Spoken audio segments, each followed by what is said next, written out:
got to be a disappointment today, because after a good performance in midweek, we didn't follow up against a side that had got no points before this afternoon.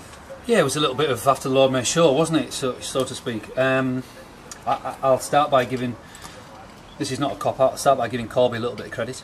They went about the job brilliantly. They were determined and organised and came with a game plan, and you know, it worked to a certain degree. I did feel that we probably let ourselves down attacking wise, because we got in some great areas the whole of the time. To be honest, we were able to stretch them and move the ball, albeit, you know, it wasn't quite as comfortable as Vauxhall with a bit of movement on the floor and passing it nicely, but you can't always do that. You know, good teams mix things up and know when to go long, know when to go short, and they're still learning how to do that. But I still felt that we should have taken more from it, from the point of view of the chances and the areas we got into. Looking at their goals, Darren, I mean, let's be honest, I thought you'd be tearing your hair out. The first one came from a bad free kick. The second one came from a bad corner. I mean, why did we not clear those? The third one came from a bad deflection. That's right. Yeah, just generally bad goals. So I will allude to that, but you know, if you go ahead against teams like Corby, who are in that position where the mindset from the manager is positive, positive, positive all week to try and get them out of that, if you go and get the first goal, you know, the players' mindsets changes. There's only so much a manager can do, and then it's over to the players. And if we'd have got the first goal and really gone at them, that's why I'm frustrated, because we got in some great areas first half, especially in behind the right back, and didn't capitalise on it. And you know, they get the first goal, gives them a lift. If we'd got the first goal, I'm sure you'd have seen a different game. And we've seen that many times, haven't we, in football? The caretaker manager takes over, and there's an instant response. But if you match that team for the first 20-25, get the first goal, that instant response, there'll be 5 or 6 players out there who've still got negativity, lack of confidence within themselves. We've also been in that situation where we've gone on spells where we haven't won, and you can see it in players. And I've been as a player who've been in runs like that, where you concede the first goal and you've already lost 4 or 5, or you haven't won in 10, you've drawn a few maybe. That first goal goes against you, and all of a sudden it's like, oh, it's going to happen again here. What do we do about this? And you know, we didn't let them. We didn't get that foothold. They were quite strong and determined, and 1 or 2 tackles maybe wanted it a little bit more.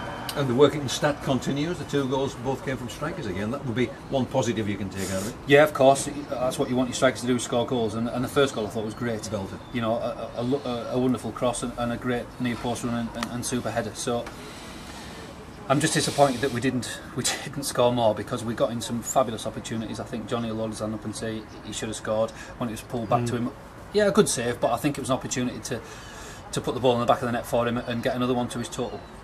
We played today the team that had 6-7 straight defeats behind them. It's a little bit different next Saturday.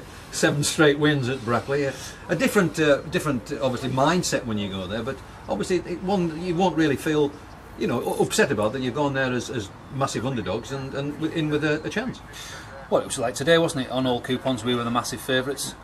Next week they'll be massive favourites, and you know, if your mindset's not right, then you know, we'll go and take something from them. I'm certain of it. Our mindset will be right and different from today. You know, I thought today was pretty good. I think goals change mindsets, as I've been saying. I'm harping on about that, but it's vital at this level more than others that you go and get that first goal, and it lifts everybody up.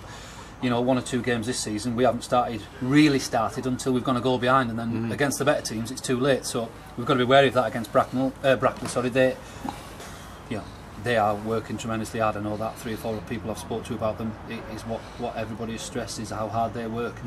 You know, this is going to be a typical Conference North game next week. They're big strong boys and they'll play a certain way. It'll go in areas, it'll be high ball, you'll have to fight for everything that comes. So next week is going to be, you know, we knew it was going to be hard, but you know, after today that we've got to get negativity out of the way and then go there and deal with their confidence and their buoyantness. Finally, Darren, just to tie 2 things up.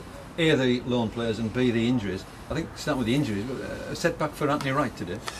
Yeah, I wondered. I spoke on the radio last night about that, and whether he should have been put in pot first time around. No 2 ways about it. He was definitely diagnosed wrong, and the thing about being under the NHS's help is, you know, it's a great service, but they've basically done it wrong this time. So yeah, that'll set Anthony Wright back. I don't know when we'll see him. Basically, it's a shocker for him, but you know, he's a strong character, and you know, we'll give him an opportunity to try and get right. It's not a career-threatening one. It's just, if he'd been diagnosed properly first time, then this wouldn't have happened. And the loans. On the loans. Yeah, the boys are all happy to come back. We haven't been able to get hold of Tranmere at the moment, but Macclesfield have agreed, and they'll will be allowed to play in the FA Cup also. So I don't see there being a problem with Tranmere. That, you know, they're top of the table pretty much and flying. So I don't think there's going to be a situation where they're going to pull an 18-year-old back into their squad. So fingers crossed. Will Vaught will stay with us. Josh Todd, he finishes this week. So from what I can gather, you know, he hasn't had the minutes that he thought he would get. So I'm presuming that Josh will cut that one short. And you know, I'll have to try and bring another body in next week. Darren, thanks very much. Cheers, Walsh.